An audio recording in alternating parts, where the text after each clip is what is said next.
No primeiro século, a Judéia era um verdadeiro caldeirão de ideias religiosas, de conflitos políticos.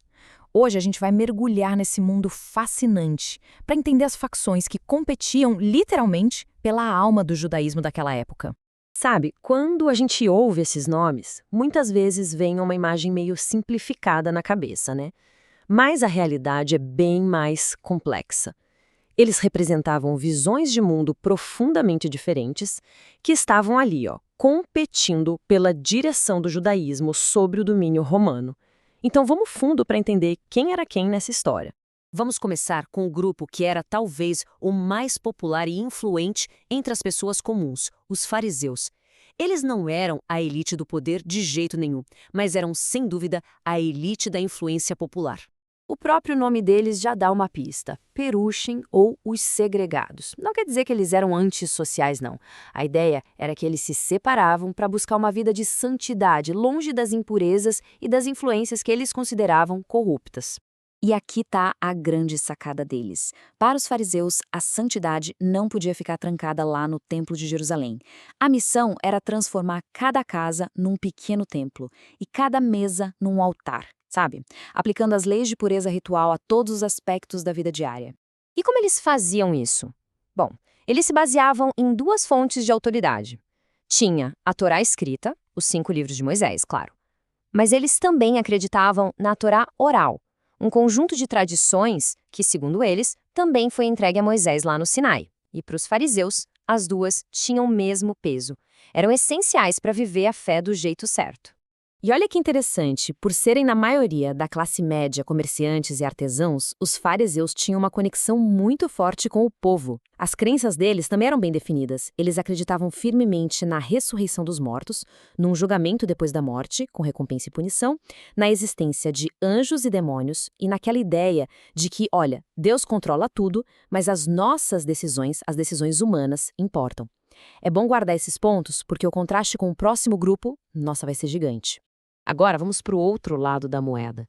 Se os fariseus eram um partido do povo, os saduceus eram a aristocracia, a elite que controlava o poder religioso e político a partir do templo. Essa citação resume perfeitamente quem eles eram.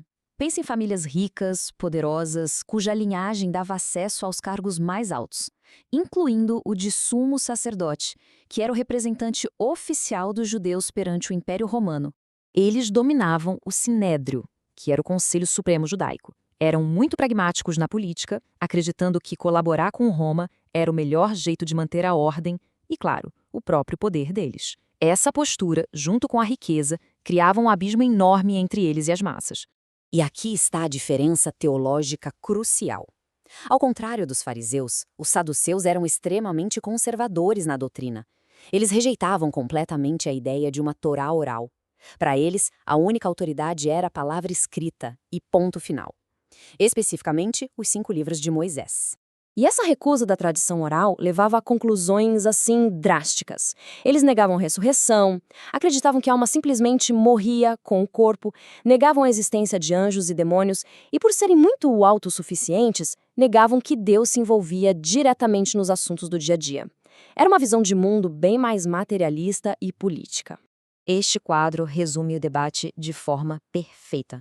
Dá para ver a diferença gritante. A classe média contra a aristocracia. A autoridade da Torá escrita e oral contra apenas a escrita. Mas olha só as consequências teológicas. A crença na ressurreição, na vida após a morte, nos anjos, dos fariseus. Contra a negação total de tudo isso pelos saduceus. Eram, de fato, 2 mundos completamente diferentes competindo pelo mesmo futuro. Mas o cenário não se resumia a esse debate, não. Havia grupos que achavam que tanto os fariseus quanto os saduceus estavam errados. Eles buscaram respostas bem mais radicais para os desafios da época. Esse slide ilustra bem as 2 saídas radicais. De um lado, os essênios, que viam a sociedade como corrupta e achavam que a única solução era se separar de todo mundo para alcançar a pureza. Do outro, os zelotes, que viam a ocupação romana como a grande corrupção e acreditavam que a única solução era a luta armada pela liberdade, separação versus confronto. Os essênios eram quase como monges. Eles viam o templo de Jerusalém e todo o sacerdócio de lá como algo irremediavelmente corrupto. Então, o que eles fizeram? Se retiraram para lugares isolados, como Qumran, lá perto do Mar Morto. Lá, eles criaram uma comunidade que funcionava como um templo imaterial, um lugar de verdadeira santidade para substituir o templo físico que eles repudiavam. Já os zelotes, por outro lado, canalizavam toda a paixão religiosa deles para a política. Eram nacionalistas fervorosos, cujo zelo por Deus os levavam a crer que nenhum poder estrangeiro deveria governar a terra de Israel. Eles achavam que a salvação de Deus exigia ação humana e isso incluía a luta armada. Para eles, a violência era uma ferramenta legítima na busca pela independência. Então, com todas essas facções competindo, o que aconteceu no final? Um único evento histórico mudaria absolutamente tudo e definiria qual dessas visões do judaísmo iria sobreviver. O ponto de virada foi o ano 70 depois de Cristo. Depois de uma grande revolta judaica, os romanos simplesmente destruíram Jerusalém e o templo. Esse evento cataclísmico acabou com os saduceus, porque o poder deles estava totalmente ligado ao templo. Os essênios, com suas comunidades isoladas, também sumiram da história.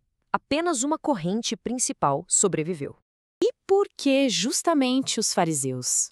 A resposta está na teologia deles. Como a fé deles era centrada na lei, na tradição oral, no estudo e na santidade da vida cotidiana, ela era portátil. Podia ser praticada em qualquer lugar, sem precisar de um templo físico. Eles eram os únicos que estavam preparados para um judaísmo sem o seu centro geográfico e ritual.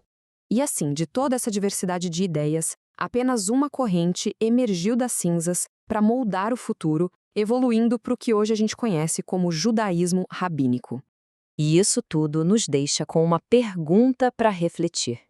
Essa tensão entre tradição e texto, entre engajamento político e separação espiritual, entre a fé do povo e a da elite, de que maneiras esse antigo debate sobre como viver a fé num mundo cheio de desafios ainda ressoa nas nossas próprias sociedades e crenças hoje em dia?